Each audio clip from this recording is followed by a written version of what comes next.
चलिए जी, स्वागत है। तो पूरे उत्तराखंड में अभी फ़िलहाल एक ही चर्चा चल रही है, चाहे आप कोई भी मीडियम ले लीजिए, चाहे अखबारों की सुर्खियां ले लीजिए, चाहे आप डिजिटल मीडिया ले लीजिए, चाहे आप ट्विटर, फेसबुक, इंस्टा कुछ भी खोलिए, हर तरफ एक ही मामला चल रहा है पेपर लीक का उत्तराखंड में। इसके बाद अधीनस्थ सेवा चयन आयोग की क्या स्ट्रेटजी रही और क्या आगे की स्ट्रेटजी है, उस पर एक एक्सक्लूसिव इंटरव्यू अध्यक्ष साहब का रिलीज हुआ है। क्या क्या उन्होंने इस इंटरव्यू में कहा, उसके बारे में डिटेल एनालिसिस इस वीडियो में मैं आपके साथ करने वाला हूं, तो मेरे साथ आप अंत तक बने रहिएगा। चलिए शुरू करते हैं, लेकिन इससे पहले आप चैनल पर नए हैं तो लाइक, कमेंट एंड शेयर जरूर करें। बाकी आप हमें टेलीग्राम से भी जुड़ सकते हैं, क्योंकि बहुत सारी अपडेट्स हम वहां पर आपको दे रहे हैं। हमारे ऑफिशियल यूट्यूब चैनल के नाम से हमारा टेलीग्राम चैनल भी, आप उसे डायरेक्टली सर्च कर सकते हैं। तो सबसे पहले जो बात कही अध्यक्ष साहब ने, वो ये कही कि जैसे ही उन्हें इसके बारे में मालूम चला, यानी कि ये मालूम हुआ कि हरिद्वार के एक सेंटर से क्वेश्चन पेपर के 3 पन्ने बाहर आए हैं। जी हाँ, हरिद्वार के एक सेंटर से, जिसमें बाद में मालूम हुआ कि पथरी का वो कॉलेज था, जिसमें से 3 पन्ने बाहर आए हैं। उन्होंने तत्काल इस पर कार्रवाई की, एसएसपी और एसटीएफ साहब को एक लेटर लिखा और उन्होंने जिस जिम्मेदारी के साथ इसको निभाया और जांच की। और आपको याद हो, रात के करीब 11:30 बजे तक जो एक प्रेस कॉन्फ्रेंस की थी, जहां पर उन्होंने सारी कुछ यहाँ पर बताया कि कैसे पेपर आया बाहर, किसके द्वारा आया, कहाँ आया, किसने आंसर सीट किसने आंसर क्वेश्चंस के लिख के दिए, सबका उन्होंने बताया। तो उन्होंने सबसे पहले एसटीएफ और एसएसपी सर का जो है धन्यवाद कहा कि, और आयोग ने काफ़ी तत्परता से जो है इस बार इसमें एक्टिवनेस दिखाए। ठीक है, दूसरा जो इम्पोर्टेंट क्वेश्चंस उनसे पूछा गया कि क्या वाकई में पेपर कहीं और भी गया है, तो इस पर उन्होंने कहा कि जो ये पेपर के 3 पन्ने बाहर आए थे, इनमें सिर्फ 2 लोगों का मैटर है। 2 लोग कौन मैटर है, यानी कि खालिद नाम का जो लड़का जिसका जो है पेपर था, ठीक है, एक वो, दूसरा जो है जिसने इस पेपर को सॉल्व किया है। फिलहाल उन्होंने कहा कि जो जांच हुई है और जो विवेचना आई है, उसमें सिर्फ 2 लोगों के बीच का ये मामला है, यानी कि तीसरे तक ये बात पहुंची ही नहीं है। और ना ही किसी अदर सेंटर से इस बात की खबर आई है कि यहाँ से कोई पेपर आउट हुआ है, या फिर इस तरह की कोई भी जो है छोटी मोटी भी घटना नहीं हुई है, जिससे ये स्पष्ट होता है कि जो पेपर है वो शुचिता के साथ संपन्न हुआ है, और सेंटर्स पे सिर्फ एक सेंटर को छोड़कर। ठीक है, तो ये रहा उनका दूसरा क्वेश्चन।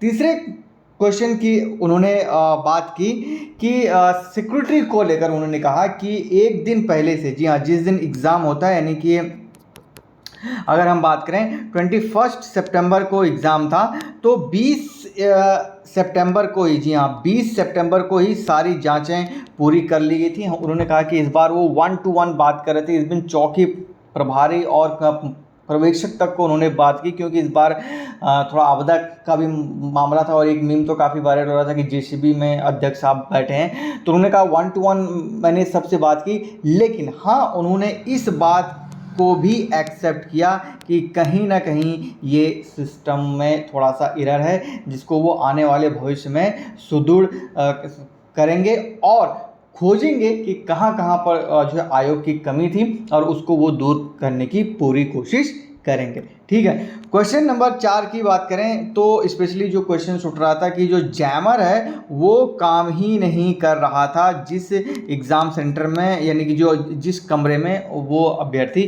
बैठा था। इसको लेकर उन्होंने कहा कि जैसे अभी सचिव साहब के का भी आया था बयान कि 4G और 5G का मैटर है, तो उन्होंने कहा कि भारत सरकार की 2 कंपनियां हैं जो इनका ऑर्डर देखती हैं या जो इनका काम देखती हैं। हमने उनसे बात की है, आने वाले भविष्य में 5G का भी जो है आपको जैमर देखने को मिलेगा, जो कि इससे और भी स्पीड में काम करेगा, और शायद भविष्य में ये चीज़ें ना हो, इसकी वो पूरी कोशिश करेंगे। ठीक है, नेक्स्ट जो क्वेश्चन था 5वां, बात हुई हाकम सिंह से रिलेटेड। तो उन्होंने कहा कि इस मैटर में उनको कुछ नहीं मालूम है, और शायद उन्होंने कहा कि सिर्फ ये 2 लोगों के बीच, अच्छा, एक ऑडियो जो वायरल हो रहा था उसकी भी बात की। शायद उन्होंने कहा ये ठगी और स्कैम का मैटर हो सकता है। ठीक है, छठवां जो सबसे इम्पोर्टेंट क्वेश्चन था, री एग्ज़ाम।